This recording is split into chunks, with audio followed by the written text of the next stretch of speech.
জাতীয় সংসদের স্পিকার ও ডেপুটি স্পিকারের বাসভবনকে একীভূত করে দেশের পরবর্তী প্রধানমন্ত্রীর বাসভবনের রূপ দেওয়ার বিষয়ে প্রস্তাব দিয়েছিল সরকারের একটি উচ্চ পর্যায়ের কমিটি।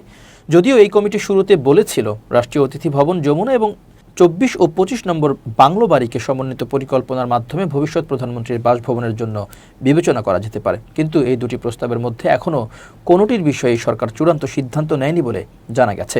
সংশ্লিষ্ট কর্মকর্তারা জানিয়েছেন, প্রধানমন্ত্রীর বাসভবনের বিষয়ে পরবর্তী সরকার সিদ্ধান্ত নেবে এমন আলোচনা হচ্ছে বলে জানা গেছে। গণপূর্ত অধিদপ্তরের একজন তত্ত্বাবধায়ক প্রকৌশলী জানান, এ ব্যাপারে চূড়ান্ত কোনো সিদ্ধান্ত হয়নি। সর্বশেষ আওয়ামী লীগের শাসন আমলে প্রধানমন্ত্রীর সরকারি বাসভবন ছিল গণভবন।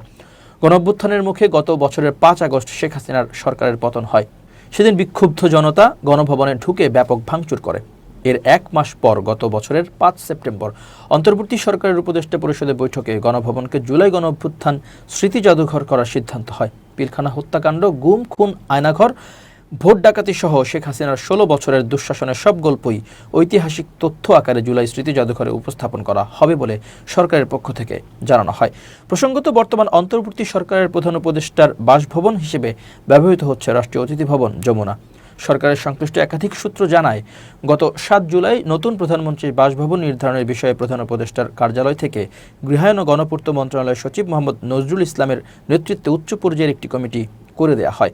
নতুন প্রধানমন্ত্রীর বাসভবন কোথায় হবে সে নিয়ে আলোচনায় শুরু হয়। শুরুতে যমুনা এবং হেয়ার রোডের কিছু বাংলো ব্যবহারের পরিকল্পনা থাকলেও শেষ পর্যন্ত সংসদ চত্বরের স্পিকার ও ডেপুটি স্পিকারের বাসভবন একীভূত করার সিদ্ধান্ত নেওয়া হয়।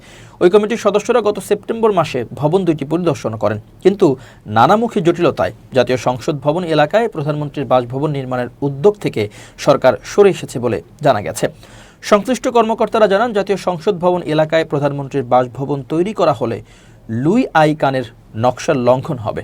এরপর স্পিকার ও ডেপুটি স্পিকারের বাড়ি দুটিকে প্রধানমন্ত্রীর বাসভবন করা হলে নতুন সংসদের স্পিকার ও ডেপুটি স্পিকার কোথায় থাকবেন সেই প্রশ্ন ওঠে। সরকারের ঘোষণা অনুযায়ী আগামী ফেব্রুয়ারিতে জাতীয় নির্বাচন, এরপর ওই মাস কিংবা মার্চ মাসে স্পিকার ও ডেপুটি স্পিকারের বাসভবনের প্রয়োজন হবে, কিন্তু এই স্বল্প সময়ে সেই ব্যবস্থা করা কঠিন হবে। শুধু তাই নয়, নতুন বাড়িতে প্রধানমন্ত্রী থাকলেই শুধু হবে না, তার দপ্তর সংশ্লিষ্ট কর্মকর্তা ও নিরাপত্তা কর্মীরা কোথায় থাকবেন সেই প্রশ্নও আসে। তাদের জন্য নতুন করে বাড়ি বানাতে হবে, এমন জায়গা কোথায় পাওয়া যাবে সেটাও বড় প্রশ্ন। জানা গেছে, প্রধানমন্ত্রীর জন্য বাসভবন নির্মাণ করতে হলে এ সংক্রান্ত প্রকল্প গ্রহণ করতে হয়। এই প্রকল্প গ্রহণ করতে হবে গণপূর্ত মন্ত্রণালয় বা সংসদ সচিবালয়কে।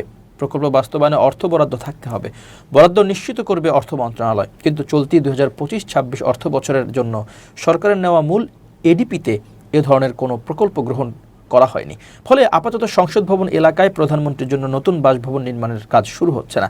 নাম প্রকাশে অনিচ্ছুক গণপূর্ত মন্ত্রণালয়ের কর্মকর্তারা জানান, আগামী সরকারের প্রধানমন্ত্রীর বাসভবন কোথায় হবে সেটি ঠিক করবে আগামী নির্বাচনের মাধ্যমে আসা নতুন সরকার। বিষয়টি সরকারের উচ্চ পর্যায়ের কর্মকর্তারা দেখভাল করছেন।